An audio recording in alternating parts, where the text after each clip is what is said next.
ମତେ ପଚାରିଲା ତମେ ମୋର କଣ ହବ? ମୁଁ ତାକୁ କହିଲି ମୁଁ ତ ବୋଉ ହେବି। ଖୁସିରେ ସେ ମତେ ଚାପୁଡି ଧରିଲା।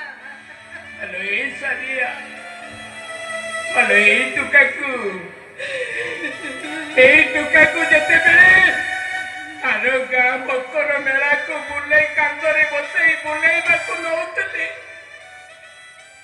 ସେତେବେଳେ ସେ ମତେ କହୁଥିଲା ଭାଇ ଆଜି ମୁଁ ଛୋଟ ହେଇଛି, ତମେ ମତେ କାନ୍ଧରେ ବସେଇ ମକର ମେଳା ବୁଲେଇବାକୁ ନଉଛ, କାଲି ଯେତେବେଳେ ମୁଁ ବଡ ହେଇଯିବି ନା ତମକୁ କାନ୍ଧରେ ବସେଇ ସାରା ବୁଲେଇ